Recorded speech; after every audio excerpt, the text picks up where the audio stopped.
Quem que é o Flávio? Como às vezes você até, né? Porque eu sei a sua história, acompanho a tua história, mas quem que é o Flávio? Eu sou um garoto da periferia, um garoto de 46 anos hoje já, né? Mas eu sou o garoto da periferia do Rio de Janeiro, assim eu me identifico, que andava de ônibus 2h30 a 4 horas por dia entre ir e voltar para o trabalho, mas que buscou, pesquisou, quis mais da vida, que não questionou os formatos, os modelos, as formas, e enfim, e hoje eu busco manter a minha essência, continuar a ser esse mesmo garoto, mas tentar avisar as pessoas que a vida pode ser muito mais do que aquilo que contaram para elas, né? Eu gosto de ser esse mensageiro que diz para as pessoas que elas podem mais do que aquilo que a escola, que a universidade, que o mercado de trabalho diz para elas que elas podem ser. Eu gosto de ser essa peça que gera esse incômodo aí que você mencionou. Total, total. E, poxa, tocando a WhatsApp, fundador da WhatsApp, Orlando City, por sinal tive lá, lindíssimo, nossa, o estádio tá maravilhoso, energia surreal, meusucesso.com. O geração de valor. De onde veio esse seu lado de contribuição? Porque, cara, é uma coisa nobre, né? Porque às vezes você podia estar crescendo e não devolver. De onde surgiu esse devolver de volta pra galera que tá assistindo? Às vezes quando a gente tem resultados, né, e não compartilha, não acredita na lei da maré, né? Quando não sobe. Olha, eu sempre digo para as pessoas que ganhar dinheiro é muito bom. Eu acho que é hipócrita quem diz que é ruim ganhar dinheiro. Ganhar dinheiro é muito bom, é excelente, você facilita a sua vida, você pode realizar as coisas que você quer, você pode proporcionar para as pessoas que você gosta aquilo que você alcança proporcionar. Mas quem esteve dos dois lados, como é o meu caso, eu fui pobre e hoje eu sou rico, quem teve dos dois lados pode dizer e constatar que dinheiro não é tudo. Então, assim, muita gente filosofa a respeito disso, mas ele não conhece os dois lados. Perfeito. Ou nunca foi pobre, ou nunca foi rico. Perfeito. Não é? Então, eu estive nos dois lados. Isso que eu estou dizendo aqui não é uma filosofia lida. Dinheiro não é tudo. Não é? Dinheiro não é tudo. Dinheiro é muito bom, mas não é tudo. Particularmente, para mim, para minha experiência aos 46 anos de idade, eu comecei o Geração de Valor, que eu digamos assim que é o projeto que expressa essa minha vontade de contribuir. Não é o único, eu já trabalho com contribuição com pessoas vulneráveis desde a minha adolescência. Meus pais faziam trabalhos voluntários na igreja e eu participava com os meus pais. Legal. Então eu participava, eu sempre convivi muito com pessoas muito pobres mesmo. Então, eu era visto como o filho do pai rico e eu era de classe média baixa. Então eu já estou acostumado a lidar com isso há muitos anos, mas digamos que o Geração de Valor foi um projeto mais contemporâneo, onde eu comecei a compartilhar conhecimentos, não é? E eu penso que eu sou muito beneficiado com isso. Eu sou profundamente beneficiado desde quando eu comecei o Geração. Você disse que me segue desde 2011? 2011, 16 de agosto foi o primeiro post dele, que é o meu aniversário, por sinal, a guitarra. No Instagram. No Instagram. Mas assim, eu comecei em maio de 2011 no Facebook a criar uma conta para compartilhar conhecimentos. Comecei lá com 1 seguidor, com 2, com 3. Hoje no total somos mais de 5 milhões e meio de seguidores. Mas esse início aconteceu porque eu estava aqui nos Estados Unidos, minha empresa bombando no Brasil, eu já não participava mais do dia a dia dela, eu estava só no campo estratégico, meus executivos já tocavam negócios e eu senti falta, senti vontade, e a forma de eu expressar essa minha vontade foi escrevendo, foi fazendo vídeos, e isso cresceu muito, né? Cresceu bastante de lá para cá. Mas eu diria para você que nesse momento agora é a minha vontade de dar uma notícia para a pessoa, dizer para ela, cara, a vida pode ser mais do que a CLT. A CLT é um formato, um conjunto de leis que é uma jabuticaba brasileira, não é? Um conjunto de leis que estabelece um formato de trabalho, 44 horas semanais, segunda a sexta, você ganha isso, você ganha aqui, você tem esse direito, e as pessoas orbitam em torno deste conceito de vida. não é só de trabalho, é estilo de vida, elas orbitam em torno disso. Eu tenho que sair de manhã, tenho que bater meu ponto, tenho que trabalhar. Na realidade, isso vem de antes, né? Eu estudo, vou para a faculdade, tenho meu diploma, arrumo um emprego, compro uma casa em 30 anos, pago essa casa por 30 anos e ganha esta forma, né? A palavra se conformar ganha esta forma que alguém estabeleceu. E eu tenho muita vontade de dizer para as pessoas que a vida não é só isso. Ela pode viver muito bem, dignamente, dentro desta forma, não é? Trabalhando 8, 10 horas por dia para ganhar um salário e ter fundo de garantia e pagar uma casa, um financiamento num banco do governo por 30 anos. Não tem nenhum problema isso. Mas a vida pode ser mais do que isso. E o empreendedorismo me deu isso, não é? Porque eu vivo empreendedorismo na prática desde 1995, quando eu abri minha empresa e minha vida foi, não é? Eu, como empreendedor, como empresário, construí uma carreira baseada em resultados. Então, eu não falo do que eu vi falar, eu não falo do que me disseram. Que eu li num livro, que me contaram. Eu falo do que eu vivi. Perfeito. Mas mais do que falo o que eu vivi, eu tenho um propósito em falar o que eu vivi. Eu falo o que eu vivi com um propósito. Meu propósito, ao compartilhar, é dizer para a pessoa: existem outras formas de vida, além de uma carteira de trabalho, de uma CLT, de um conjunto de leis ou de direitos, ou seja lá o que for. Não é? E essa forma de vida o empreendedorismo nos oferece. É óbvio, nem todo mundo vai ser empreendedor. Nem todo mundo vai estar afim de correr risco que o empreendedor corre. Provavelmente todo mundo vai querer ter o resultado que o empreendedor tem. Mas nem todo mundo vai estar afim de pagar o preço. Porém, eu penso que se pelo menos 1% a mais quiser, já é uma grande contribuição para o Brasil. No Brasil, 70% dos empregos formais no Brasil são gerados por pequenas e microempresas. 70%. Ou seja, o maior empregador do Brasil não são as estatais e não são as multinacionais.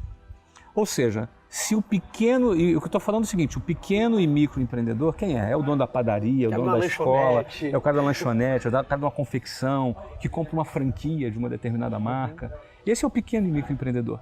Esse cara é o maior empregador do Brasil. Cara, se mais pessoas empreendem, mais empregos a gente gera. Então, para o desenvolvimento do Brasil, é fundamental que jovens, homens e mulheres sonhem em querer mais. Que não sonhem em depender do governo, mas que sonhem em depender do seu próprio trabalho. Empreenderem e criarem os seus negócios. Então, eu entendo que a minha missão é um pouco dessa vontade de contar que ela pode viver de forma diferente, mas entendendo também que isso tem impacto no Brasil e na sua economia. Então é isso que me fez e me faz, ao longo desses 7 anos, dedicar meu tempo de forma gratuita. A internet é um meio de muitas pessoas empreenderem, canal, né? Empreendedores digitais, é um canal de vendas. Eu não vivo de internet, não é um meio de vida para mim.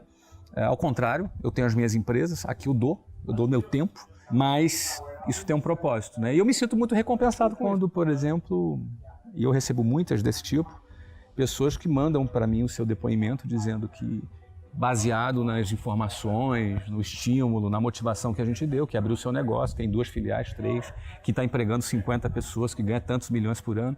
Há várias. Se eu fizesse um vídeo disso, ia ser um vídeo de 1 hora de pessoas, porque são 7 anos, né?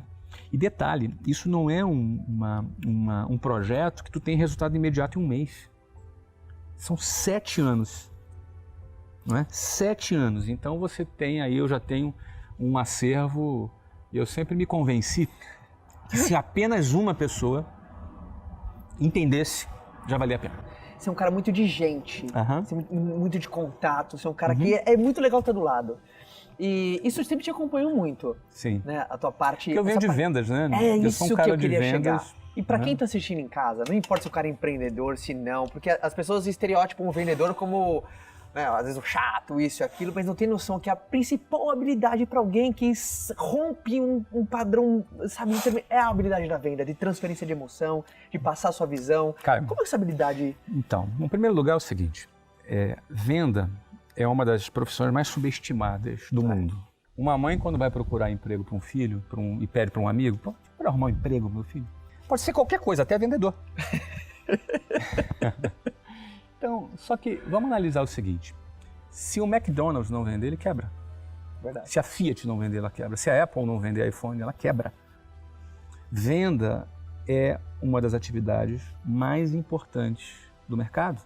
Queira eu ou não, queira você ou não, queira seja quem for, goste ou não, vendas é fundamental. Em especial em momentos de crise que nós vivemos hoje no Brasil, onde a demanda está mais fraca, né? O que crise significa o quê? A diminuição da demanda. Com a diminuição da demanda, menos pessoas vão buscar e procurar produtos e serviços para comprarem, porque não tem dinheiro, ou porque não tem interesse, ou porque estão inseguras com o futuro. Nesse cenário, quem domina a arte da venda, ela navega no mar em tempestade com tranquilidade. Perfeito. Porque ela vai vender independentemente do que é crise. Você vai ver índices de PIB caindo e você vai ver empresas crescendo. Por quê?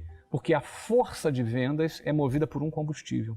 Qual combustível? O sonho do vendedor. O desejo dele mudar de vida, o desejo dele transformar sua vida. Isso faz com que ele alcance resultados de venda porque ele está sendo movido pelos seus próprios interesses. O vendedor é um empreendedor que não tem um CNPJ, ele tem uma pasta. A pasta é a empresa dele. Não sei se a pasta, cada empresa tem... Hoje o iPad. O iPad, o seu celular. Aquilo ali é a empresa dele. Ele não tem um CNPJ, mas ele tem um sonho. Ele tem um objetivo, ele quer mudar de vida. E ninguém segura alguém que quer mudar de vida.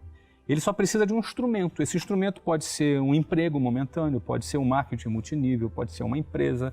É um veículo para ele chegar no sonho dele. E ele tem que ter sempre isso em mente, porque se ele começar a achar que o veículo é o fim, ele se perdeu. O veículo não é o fim, o veículo é o meio, não é? Para você atingir o seu fim. Qual é o seu fim? Realizar os seus projetos. Para que você quer realizar seus projetos? Para você se sentir realizado como profissional, para você proporcionar algo bom para sua família. Perfeito. Quando você entende isso, já é uma grande coisa. Só que alguns não se conformam com isso e vão além. Ele fala, eu vou ter sucesso porque eu quero crescer, mas eu quero transcender. O que é transcender? Agora, não importa só o meu sucesso e o meu bem-estar, porque se eu ganhar 1 milhão a mais, 1 milhão a menos, não vai mudar nada na minha vida. Agora eu quero beneficiar outras pessoas. Agora eu quero que outras pessoas percebam que não é tão difícil quanto elas pensam. Né? O mundo inteiro pinta como se fosse difícil. E aí entram vários aproveitadores nesse caminho aí. Um deles são os políticos, que vão tentar te convencer que você é um miserável e vai morrer miserável porque você é vítima do sistema. E aí você vai ter problemas, você vai ter políticos te jogando para baixo. Outros são os abutres. São aqueles falsos amigos que estão torcendo para o seu fracasso, mas te dá tapinha nas costas quando está na tua frente. Outros, às vezes, são os nossos familiares, que nos amam, não querem o nosso mal, Mas corta nossas asas. mas fazem isso com boa intenção. Às vezes por amor. Por amor, ele não quer que você se decepcione como ele se decepcionou, aí ele quer te proteger. Não é? Ele quer fazer, às vezes, como alguns animais, que para proteger os filhos, a própria mãe come os filhos para não proteger, para proteger dos animais. Então, você vê que para alguém ter sucesso, ela sair da manada, ela romper com a linha de montagem, cara, tem muitos obstáculos em volta, não é simples, ela tem que vencer muitas coisas e até suas próprias inseguranças. Complexo de rejeição, o cara que se acha feio, o cara que se acha pobre, o cara que se veste mal, o cara que é tímido. Cara, eu sou extremamente tímido, as pessoas não acreditam nisso. Eu sou um cara tímido. Só que, enfim, a timidez não me controla mais, me controlava quando eu era mais jovem. A gente aprende a lidar com isso daí. E qual é o limite para o nosso crescimento? Não tem limite. Você pode ter uma empresa, você pode ter 2, você pode ter 3 escolas, 4, pode ter 400 como eu tenho, pode ter um clube de futebol, um estádio. Não tem limite. O limite é a gente que coloca. Quando a gente acredita que o mundo que nós vivemos é aquele que nos foi apresentado e ponto, e a gente se conforma. Quando a gente não quer se conformar, a gente começa a olhar o que tem e fala, puxa, que bom, graças a Deus que eu tenho isso aqui, mas eu quero mais. E aí, para você ter mais, você vai precisar ter aquela mesma coragem que você teve lá no início, quando você não tinha nada a perder, hoje, quando você tem muito a perder. É muito mais louvável um cara que tem muito a perder, bota a perder para ir para o próximo passo, do que quando ele era um Zé Ninguém, não tinha nada a perder, tem muito mérito. Por isso que muita gente cresce e chega a um certo ponto param. É o ponto que ela fala assim, eu não quero mais arriscar, tá bom. Aí sabe o que geralmente acontece? Ele sai do A para o B, vai do B para o C, C para o D, D para o E, E para o F, chega no X, ele fala, tá bom X. E não é que ele vai ficar no X, ele talvez volte para o A. Porque ou tu tá subindo, ou tu tá descendo. Não existe acordo com a mediocridade. Não existe acordo com o fracasso. Ou tu tá espancando o fracasso, ou ele tá te espancando. Mesmo que você não saiba. Então tá cheio de morto-vivo aí andando, que já morreu, o cara não sabe ainda. Daqui a um ano ele vai descobrir que já tá morto, já estava morto há um ano já. Por quê? Ele morre quando ele desiste dos sonhos dele, quando ele se acomoda dos sonhos dele. Aí esse cara já tá morto.